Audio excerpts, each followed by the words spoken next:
월요 아침 예배하는 우리들에게 주님께서 은혜와 평강 내려주시기를 바랍니다. 오늘은 창세기 39장 1절에서 3절 내려감에 형통한 자가 되어 내려감에 형통한 자가 되어 라는 제목으로 말씀 전하겠습니다. 그 유명한 요셉의 이야기입니다. 요셉은 야곱의 11번째 아들이죠. 느지막이 낳은 아들이었기 때문에 다른 어떤 아들보다도 야곱은 요셉을 사랑을 했습니다. 채색 옷까지 지어 입혔고 요셉은 그렇게 많은 사랑을 받으면서 자라났죠. 하지만 그 행복은 얼마 가지 못했습니다. 이후에 그의 인생은 전혀 예상하지 못했던 대로 흘러갔기 때문입니다. 어느 날 아버지 야곱이 요셉에게 심부름을 시키죠. 형들이 양을 치고 있으니까 가서 형들 양 잘 치고 있는지 한번 보고 오거라. 요셉은 그렇게 어렵게 형들을 찾아갑니다. 그런데 멀리서 형들이 그런 요셉을 보자마자 그 속에 나쁜 생각을 갖기를 시작합니다. 그들은 요셉을 구덩이에 집어 던졌습니다. 그리고 지나가는 이스마엘 사람들에게 동생을 팔아버려요. 그게 오늘 본문의 바로 이전 이야기죠. 오늘 1절에 그 이후의 이야기를 설명합니다. 요셉이 이끌려 애굽에 내려가매 바로의 신하 친위대장 애굽 사람 보디발이 그를 그리로 데려간 이스마엘 사람의 손에서 요셉을 사니라. 여기 1절에 내려가매라고 하는 단어가 보이실 텐데 이것은 그의 인생을 지금 표현하고 있는 말입니다. 이제 39장부터 내리막의 인생이 요셉에게 시작이 되는 것이죠. 끝이 보이지 않게 요셉은 아래로 내려가고 또 내려갑니다. 그 기간은 생각보다 아주 길었습니다. 형들에게 버림받고 애굽의 종으로 팔려갑니다. 사랑하는 아버지와 떨어져 살게 되고 타국의 노예가 됐다는 이야기지요. 그뿐 아닙니다. 죄 짓지 않으려다가 거기에서 누명을 쓰고 옥에 갇히는 억울한 신세가 되고 맙니다. 옥에 갇혀서도 술 맡은 관원장의 꿈을 해석을 해주지만 그 술 맡은 관원장이 꿈 해석을 받은 후에는 요셉을 모른 척하죠. 요셉은 그렇게 또 잊혀진 인생이 되고 바닥을 치는 인생이 되고 맙니다. 그런데 성경을 보다 보면 좀 이상한 부분이 있습니다. 성경은 그를 계속해서 형통한 자가 되었다라고 이야기를 하는 거예요. 한 번이 아니죠. 여러 번 그 얘기를 나오고 오늘 우리가 읽은 짧은 3절의 구절에서도 2번이나 그가 형통했다고 설명을 합니다. 그리고 또 성경을 보면은 요셉도 그렇게 낮아지고 무너지고 실패하는 인생을 살아감에도 불구하고 단 한 번도 형들을 원망하거나 하나님에 대하여 불평을 쏟아내는 장면이 없습니다. 여러 차례 기대가 무너지고 소망이 꺾여도 요셉은 자기 삶을 스스로 포기하지 않아요. 그 상황이 어떻게 되었든지 간에 그저 자기에게 주어진 하루, 그 오늘을 성실하게 살아갑니다. 어떻게 요셉이 이런 삶을 살아갈 수가 있었을까요? 정답부터 말씀을 드리면 요셉은 자신의 지금 이러한 낮아짐이 하나님의 뜻이라는 것을 알았기 때문에 그렇습니다. 다시 말씀드릴게요.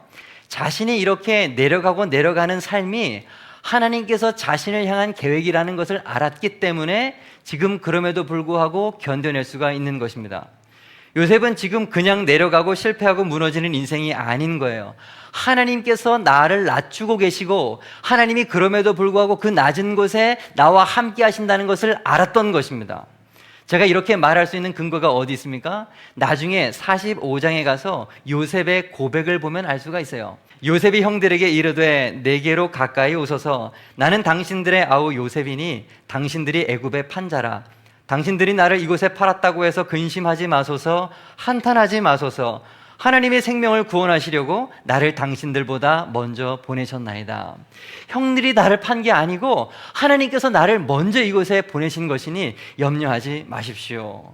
여러분, 요셉은요 지금 내려가고 실패하고 무너지고 바닥치는 그 가운데서 그 과정 속에서 하나님의 자신을 향한 섭리를 발견했던 것이에요. 그래서 요셉은 그 누구도 원망하지 않아요. 그 요셉은 불평한 적이 없습니다. 누구도 미워하지 않습니다. 보십시오. 오히려 이 요셉은 하나님 아버지께 감사하고 있습니다. 자신이 구원의 도구가 되어서 자신의 가족을 구원할 수 있음에 오히려 기뻐하고 있어요. 여러분, 내려가도 감사하는 것에 주목하시기를 바랍니다. 나의 기대와 다른 일이 일어나도 절망적인 상황이 생각보다도 더 오래 지속되어도 그는 감사하는 것이죠. 그럼에도 불구하고의 신앙을 지금 요셉이 우리들에게 보여주고 있는 것이죠. 여러분, 이것이 믿음이에요. 믿음이라는 것은 이렇게 신기합니다. 감사할 수 없는 상황에서도 감사하게 만드는 것이죠. 내려가도 하나님과 함께라면 감사할 수가 있습니다. 일반적으로 우리는 높아지면 감사할 수 있을 것이라고 생각을 합니다.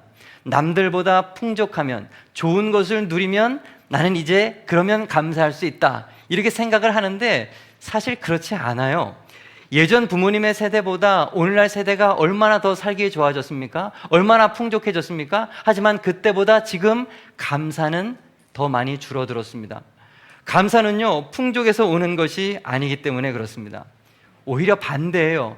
오히려 부족할 때, 낮아졌을 때, 뭔가 모자라고 힘들게 살아갈 때 우리는 감사할 수가 있습니다. 왜냐하면 감사의 기준이 낮아지기 때문입니다. 배고픈 사람이 빵 한 조각을 받았을 때 감사하는 법입니다. 아무 자리도 일어나지 못하고 누워만 있는 사람이 일어나 걸으면 그때 감사할 수가 있는 것이죠. 잘 먹는 사람은 먹는 것 때문에 감사하지 않아요. 돈이 많은 사람은 있는 것 때문에 감사하지 않습니다. 걷고 뛰는 사람은 걷는 것으로 감사하지 않아요. 자유가 있는 사람은 자신이 자유가 있다는 것 자체도 인정하지 못해요. 인식하지 못합니다. 당연히 그 자유 때문에 감사하지도 못하는 것이죠. 오히려 많은 것을 갖고 높이 올라갈수록 더 많이 올라가려고 하고 더 많은 것을 가지려고 하면서 불평이 더 많아지는 것입니다. 없는 것이 오히려 감사할 수 있는 조건이 된다는 사실을 잊지 마시기 바랍니다. 이것이 낮아짐의 은혜예요. 낮아짐의 은혜. 그래서 요셉은 내려가고 내려갔지만 본문에서 그를 형통한 사람이라고 이야기하는 것이고 복이 있는 사람이라고 말을 하고 있는 것이죠. 바닥은 더 내려갈 곳이 없기 때문에 사실 그곳은 세상의 그 어느 곳보다 안정한 곳이 됩니다. 올라가면 높은 곳은 불안한 곳이에요. 그곳에는 경쟁이 있고 시기와 다툼이 있고 질투가 있고 모함이 있습니다. 그러므로 사랑하는 여러분, 너무 높이 올라가려고 하지 마시기를 바랍니다. 그것은 불안한 곳이에요. 여러분은 지금 어디에 서 계십니까? 어디를 향하여서 나아가고자 하는 것입니까? 내려가십시오. 낮은 곳에, 그곳에서 주님을 발견하시고 그 주님으로 인하여서 감사하는 복된 새 생명 배단위가 되기를 축복합니다. 삭개오를 생각해 보십시오. 그는 키가 작았죠. 평생 그것이 그의 컴플렉스였습니다. 남들에게 그렇게 무시당하는 인생이 싫어서 그는 많은 돈을 벌기를 원했죠. 그러한 직업, 세례를 그래서 그는 택한 것입니다. 그렇게 해서라도 크고 싶었던 것이고 그렇게 해서라도 높아지고 싶었던 것이죠. 그럼에도 불구하고 그의 마음은 늘 공허했고 그 공허한 마음을 채우기 싶어서 예수님을 찾아가지만 그때에도 그는 또 나무 위로 올라갑니다. 올라가야 주님을 볼 수 있을 거라고 생각했던 것이죠. 예수님이 그를 아십니다. 멀리서 삭개오를 바라보십니다. 그리고 말씀하셨습니다. 삭개오야, 속히 내려오라. 내가 오늘 내 집에 유하여야 하겠다. 여러분, 내려와야 주님을 만나는 거예요. 내려와야 평안을 누리고 내려와야 안정이 있는 것입니다. 나무에서 내려왔던 삭개오가 예수님을 집으로 모시고 나서 바로 무슨 일을 합니까? 삭개오가 서서 주께 여짜오되 주여 보시옵소서, 내 소유의 절반을 가난한 자들에게 주겠사오며 만일 누구의 것을 속여 빼앗은 일이 있으면 내 갑절이나 갚겠나이다. 평생 그렇게 기를 쓰고 모았던 돈을 이제 막 나눠주는 거예요. 가난한 사람들에게 나눠주고 평생 살아오면서 내가 잘못했던 사람들에게 나눠주고 누군가의 것을 빼앗은 사람이 있다면 내가 도둑이라는 것을 인정하며 4배로 갚아주는 일을 합니다. 다 내려놓는 거예요. 여러분, 삭개오는 내려왔고 내려놓는 삶을 살았던 것입니다. 그런 삭개오에게 주님께서 말씀하셨습니다. 오늘 구원이 이 집에 이르렀으니 이 사람도 아브라함의 자손이미로다. 여러분, 내려가도 주님과 함께하면 안정과 평안을 누릴 수가 있어요. 내려가면 주님과 함께 있을 때 구원을 얻을 수가 있는 것입니다. 오늘 본문의 요셉을 보세요. 요셉도 계속 내려가지 않습니까? 구덩이로 내려가고 애굽으로 내려가고 감옥으로 내려가고 사람들에게 잊혀지고 자꾸 내려가요. 그런데 신기한 것은 장소와 상황은 자꾸 내려가는데 요셉은 아무런 요동이 없어요. 아무런 흔들림이 없습니다. 그냥 자신에게 주어진 그곳에서 열심히 성실히 자신의 주어진 일을 할 뿐이에요. 아니, 오히려 내려가면 내려갈수록 요셉은 더 안정적인 모습을 보여주고 있습니다. 주변 사람들에게 더 사랑을 받고 있고요, 더 인정을 받고요, 더 많은 복이 있는 사람이 되어가고 있어요. 그렇습니다. 주님과 함께 내려가면 평안이 있고 안정이 있는 것입니다. 사도 바울을 생각해 보시기를 바랍니다. 사도 바울만큼 뛰어나고 높은 사람이 어디 있습니까? 그만큼 좋은 가문에, 그만큼 높은 지식에 장래가 촉망되는 종교 지도자가 없었죠. 하지만 그는 예수님을 만난 후에 자신의 그러한 모든 높은 것, 가지고 있는 많은 것들을 다 내려놓았습니다. 주님 따라 내려가는 삶을 살기로 결정하는 거예요. 빌립보서 3장 4절 이하의 말씀. 그러나 나도 육체를 신뢰할 만하며 만일 누구든지 다른 이가 육체를 신뢰할 것이 있는 줄로 생각하면, 이제 자신의 자랑할 만한 조건들을 이야기합니다. 나는 더욱 그러하리니 나는 8일 만에 할례를 받고 이스라엘 족속이요 베냐민 지파요 히브리인 중에 히브리인이요 율법으로는 바리새인이요 열심으로는 교회를 박해하고 율법의 의로는 흠이 없는 자라. 그러나 무엇이든지 내게 유익하던 것을, 그 좋은 것들을 내가 그리스도를 위하여 다 해로 여길 뿐더러 또한 모든 것을 해로 여김은 내 주 예수 그리스도를 아는 지식이 가장 고상하기 때문이라. 내가 그를 위하여 모든 것을 잃어버리고 배설물로 여김은 그리스도를 얻고 그 안에서 발견되려 함이니 내가 가진 의는 율법에서 난 것이 아니요 오직 그리스도를 믿음으로 말미암은 것이니 곧 믿음으로 하나님께로부터 난 의라. 하나님께로부터 난 의, 예수 그리스도를 얻기 위하여 나는 모든 것을 배설물로 여긴다 라고 그는 지금 고백하고 있는 거예요. 그리고 그렇게 자신의 모든 귀한 것들을 다 버렸음에도 불구하고 그는 평생 살아가면서 아무런 불편함과 괴로움이 없었다고 고백을 합니다. 로마서 8장 35절 이하. 누가 우리를 그리스도의 사랑에서 끊으리요 환난이나 곤고나 박해나 기근이나 적신이나 위험이나 칼이랴. 기록된 바 우리가 종일 주를 위하여 죽임을 당하게 되며 도살당할 양같이 여김을 받았나이다 함과 같으니라. 그러나 이 모든 일에 우리를 사랑하시는 이로 말미암아 우리가 넉넉히 이기느니라. 아멘. 그 어떤 위험과 어려움과 환난이 닥쳐온다 하더라도 나는 예수님 때문에 넉넉히 이긴다라고 지금 얘기를 하는 것이죠. 아무것도 그것이 인생의 문제가 될 것이 없다고 고백을 하고 있는 것입니다. 찬송가 가사처럼 세상과 나는 간 곳 없고 구속한 주만 바라보는 사도 바울의 고백을 우리는 여기서 볼 수가 있습니다. 빌립보서 4장 12절. 나는 비천에 처할 줄도 알고 풍부에 처할 줄도 알아. 모든 일 곧 배부름과 배고픔과 풍부와 궁핍에도 처할 줄 아는 일체의 비결을 배웠노라. 내게 능력 주시는 자 안에서 내가 모든 것을 할 수 있느니라. 아멘. 다 버리고 계속해서 내려가니 거기서 주님의 능력을 맛보고 모든 것을 할 수 있는 자가 되었다라고 하는 고백인 것이죠. 할렐루야. 사랑하는 여러분, 내려가십시오. 내려가셔서 주님의 능력을 맛보고 경험하는 우리 모두가 되어야 되겠습니다. 이 고백이 우리의 고백이 되기를 바랍니다. 너무 내려갔다고 절망하는 인생 되지 않기를 바랍니다. 주님과 함께면 평안하고 오히려 안정을 얻고 넉넉히 이깁니다. 모든 것을 할 수가 있는 것입니다. 마지막으로 한 가지만 더 말씀드리겠습니다. 여러분, 내가 내려가면 하나님께서 일하십니다. 내가 내려가야만 하나님께서 일하기 시작한다는 뜻이에요. 오늘 2절과 3절 말씀을 보십시오. 여호와께서 이 짧은 구절에 여호와께서라고 하는 단어가 3번이나 반복됩니다. 그리고 그것도 주어로서 등장을 하고 있죠. 그렇습니다. 요셉이 내려갔더니 그 이후에 그의 인생의 주어가 하나님이 되셨다는 거예요. 내가 내려가면 하나님께서 내 삶의 주인이 되어서 그분이 역사하기 시작하시는 것입니다. 내가 주님과 함께 바닥을 치면 그 바닥은 다시 도약할 디딤돌이 되는 것입니다. 내려갔다 그러면 이제 올라가는 일만 남은 거 아닙니까? 내가 이제 죽겠다, 이제는 나는 다 끝났다 한다면 이제 남은 것은 살아나는 것밖에 없는 것 아니겠습니까? 뭘 해도 잘 되는 사람은요, 언제 내려갈지 모르는 불안한 인생을 살아가요. 그러나 이미 내려간 사람은, 낮아진 사람은 그 바닥이 축복의 기회가 되는 줄로 믿습니다. 하나님만 의지하면 되는 거예요. 사도 바울이 이야기합니다. 형제들아, 우리가 아시아에서 당한 환난을 너희가 모르기를 원하지 아니하노니 힘에 겹도록 심한 고난을 당하여 살 소망까지 끊어지고 우리는 우리 자신이 사형 선고를 받은 줄 알았으니 이는 우리로 자기를 의지하지 말고 오직 죽은 자를 다시 살리시는 하나님만 의지하게 하심이라. 아멘. 하나님께서 우리들에게 환난과 고난을 주시는 이유가 오직 하나님만을 의지하기 위함이다 라고 말을 하고 있죠. 이게 고난의 목적인 것입니다. 이것이 우리로 하여금 낮추시는 목적인 것입니다. 내려가더라도 하나님만 의지하면 하나님께서 역사하시는 인생이 됩니다. 그런데 사실 우리는 너무 교만해가지고 하나님만을 잘 의지하려고 하지 않아요. 인간적인 방법을 강구하고 뒤에 남몰래 뭔가 세상에 의지할 만한 것들을 자꾸 남겨둡니다. 사탄도 우리에게 자꾸 속삭이죠. 너 그거 내려놓지 마.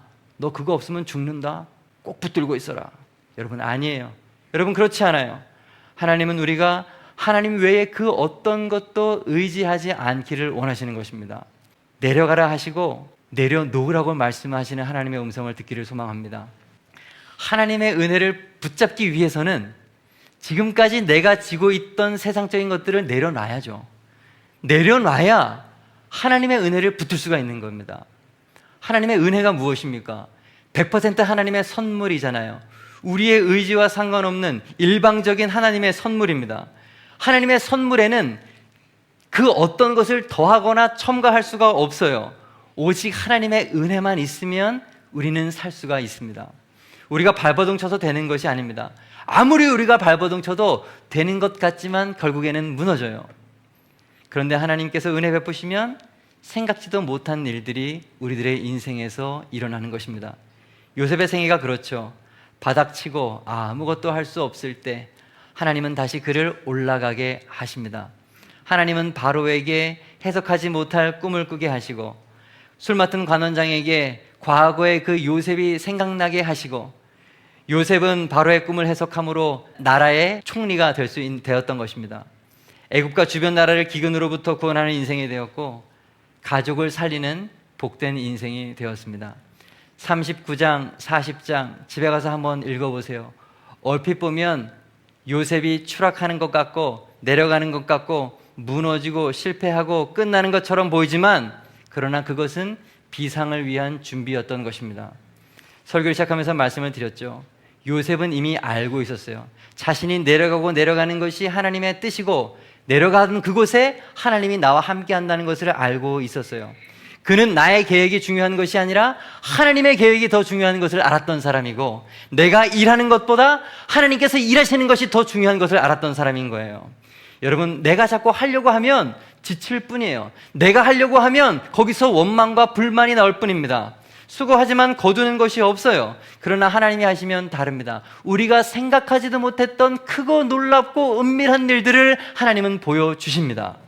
우리의 상상, 계산법을 뛰어넘는 역사, 정말로 이것이 하나님의 역사구나 감탄할 수밖에 없는 역사, 기가 막힌 역사를 체험할 수 있는 저와 여러분들이 되기를 바랍니다. 저는 지금도 우리 새생명 배단위 교회가 생겨난 것이 이상해요. 꿈꾸는 것 같아요. 저와 여러분들에게 이러한 일이 일어날 줄 누가 알았습니까? 하나님은 우리를 내려가게 하셨지만 다시 일으켜 주셨습니다. 이것은 사람의 힘으로 절대 이룰 수 있는 일이 아니죠. 여러분은 제가 입만 열면 설교가 술술 잘 나오는 거라고 생각을 하지만 절대 그렇지 않아요. 저는 매주 제가 이렇게 설교를 하면서 시간이 가고 있다는 게 신기합니다. 오늘까지 93주, 93번의 주일을 보냈는데요. 거의 한 주도 토요일을 맘 편히 보낸 날이 없습니다. 제가 말을 잘 못해요. 완벽하게 설교 원고가 토시 하나 빼놓지 않고 완벽하게 마무리되지 않으면 저는 불안해서 단위에 서지 못하는 그런 사람이에요.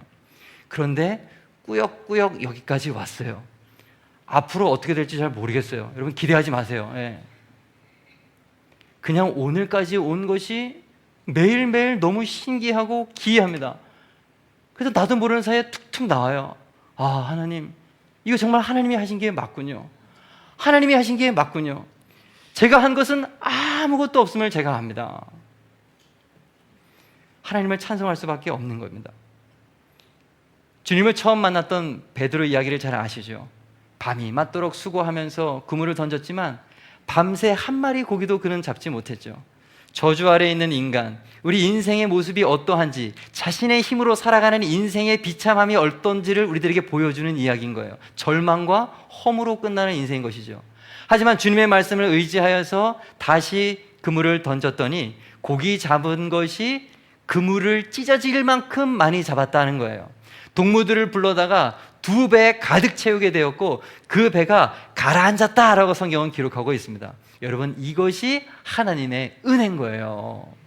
우리는요, 아무리 영을 써도 안 돼요. 하지만 하나님이 하시면 놀랍고 기이한 역사가 일어납니다. 기가 막힌 일들이 일어나는 것이에요. 세상 방법으로는요, 어떻게 열심히 하면 성공할 수는 있죠. 뭐 가능성은 한 있을 것입니다. 50%겠죠. 되거나 안 되거나. 그러나 하나님이 하시면 100%입니다. 하나님이 하시면 100% 되는 거예요. 하나님의 은혜를 막을 자가 없기 때문에 그런 것입니다. 그러므로 여기서 우리는 우리들의 인생을 돌아봐야 합니다. 내가 지금까지 평생 그토록 그물을 던지고 애써 내렸는데 잡히는 것이 하나 없다면, 해도 자꾸 안 되는 인생이라면, 지금까지 계속해서 바닥치는 인생을 살고 있다면, 고난 속에서 하나하나 나를 빚어가고 계시는 하나님을 우리는 바라보아야 하는 것입니다. 하나님을 믿으십시오. 그리고 그 하나님께 여러분의 인생을 전적으로 내어 맡기십시오. 필사적으로 내가 내 인생을 만들려고 하는 어리석은 생각을 더 이상 갖지 마시고, 이제는 하나님 다 내려놓사오니 하나님 알아서 하세요. 하나님께 나의 모든 것을 99%도 아니고 100%를 다 맡기니 주님이 책임져 주시는 인생으로 내 삶을 만들어 주세요.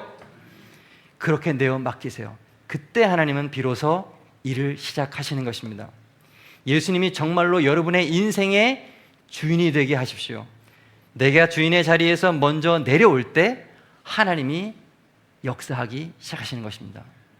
오늘 말씀을 정리하겠습니다. 내려감에 형통한 자가 되어, 첫째, 내려가도 하나님과 함께라면 누구나 감사할 수 있습니다. 내려가도 주님과 함께라면 그곳에서 평안과 안정을 누릴 수가 있고 구원을 얻을 수가 있습니다. 내가 내려갈 때 하나님은 그때 역사를 시작하십니다. 여러분 어디 있습니까? 자꾸 올라가려고 하십니까? 하나님과 자꾸 멀어지는 거예요. 하나님은 아래에 계시는데 왜 자꾸 올라가요? 방향 설정을 다시 하셔야 돼요. 주님이 계신 곳은 낮은 곳입니다. 기도하겠습니다.